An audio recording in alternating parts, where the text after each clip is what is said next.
So our first panelist will be Bruce Neas. Again, Bruce is an attorney and statewide legislative coordinator for the Olympia Office of Columbia Legal Services. He's a project manager for Columbia Legal Services Institute for Foreclosure Legal Assistance Grant, which provides legal representation to homeowners facing foreclosure. He represents clients in areas of housing, consumer, and education law, and he speaks frequently to clients and community groups. I sincerely wish that Muriel Mayo could have been here. She's really been double time. She came yesterday and testified. She came today and testified. Her husband, she would have told you, has Alzheimer's, which is one reason they were in the foreclosure. He was no longer able to work. The other reason you would have liked to have met Muriel is you wouldn't be eating sandwiches today. She would have gone out, killed a 40-pound turkey, roasted it, brought it here, and fed every one of you, and then told her story. And that's no lie. This woman is incredible. She's like a lot of the homeowners that we are seeing that bought places, believed in the American dream, bought a home before the bubble, and then things happened. The husband got sick. A daughter wound up getting disabled. She wound up taking care of 3 grandchildren. She has a house that she has equity in. And then she got locked into what I'm going to describe as the Kafkaesque foreclosure hell, the nightmare that a lot of Americans are going through, that today's paper says banks repossessed 1 million homes last year and 2011 will be worse. She's one of those people. She didn't buy as a speculator, she bought as a homeowner, and she's stuck in an awfully bad situation that you may have some ability to help with. She would have also told you that as soon as she got into trouble, she started getting a modification. She's trying to get a modification with a company called Saxon. They granted her a temporary modification. But what is true of this industry and how it's changed in the last 6 to 7 years with securitization is Saxon granted her a temporary modification. She made the payments, but then they sold the paper to somebody else. And that somebody else, Aquin, said, we're not going to honor that modification. Start all over. And again, this woman, if you could have met her, would describe the number of times she sent emails, she sent faxes, she called, and she called and called and called. No solution.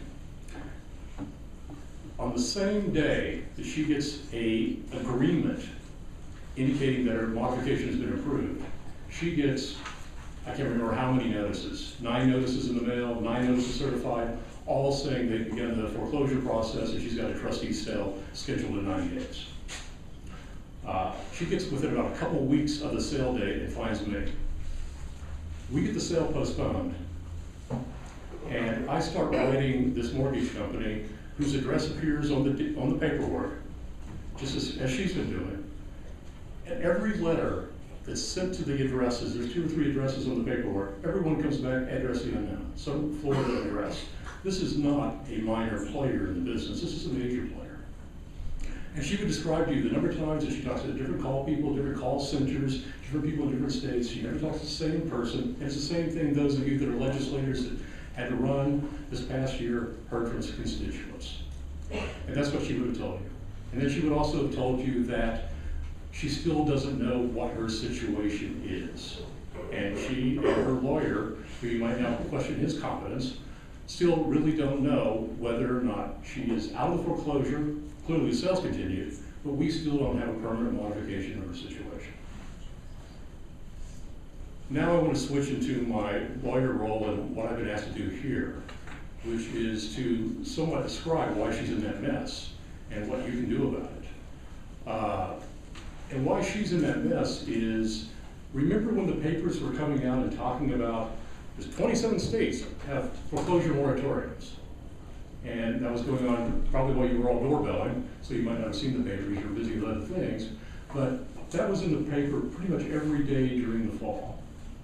And the reason that Washington wasn't one of those 27 states with a foreclosure moratorium by all the major banks was we are a non-judicial foreclosure state. And so we do have a judicial foreclosure process. It's never used, very, very rarely used. I would say 99.5% of our foreclosures are all non-judicial. So what does that mean? What that means, for example, is there is no oversight at all in a foreclosure in Washington. There's no third party, there is no judge. The judicial foreclosure states, to make it very simple, To start a foreclosure, you file a lawsuit. To get somebody out of their house, you win a lawsuit. A judge says, signs a piece of paper, you are foreclosed upon, you are out of here.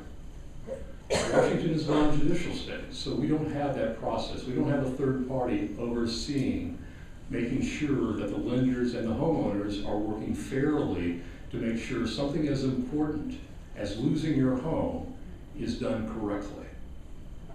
This is the only time I ever get to say this. Can you imagine a situation where a tenant has more rights than a homeowner?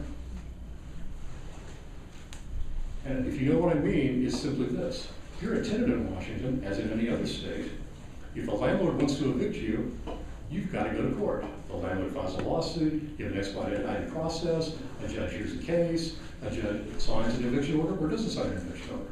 Somebody, though, that's a third party actually hears the situation and decides. And we call that due process. We call that fairness. We call that accountability. It makes both sides accountable. Washington's non-judicial foreclosure, though, is just a series of notices. By statute, the process cannot take less than 190 days from the date of default. Next step in the process, or the first step in the process really is a notice of default. That has to be sent. Now you've heard probably about, I know Senator Klein has heard now today and also Representative Orwell, and I'm sure others, about the meet and confer statute that the legislature passed in 2009. And that simply provided an opportunity for the homeowner to meet with a lender prior to that first notice of default being sent. You couldn't do the notice of default until you did the meet and confer. But if you've been in these work sessions, you know, one, lenders didn't comply with meet and confer, that people weren't told about it, and we don't know of any homeowner that was saved by it. And just to let you know, when these negotiations were happening on meet and confer, housing advocates to a letter said it won't work. It's already been proven not to work, the lenders won't do it, and we had no idea not only would the lenders not do it, but the lenders wouldn't even comply with the basics of the law.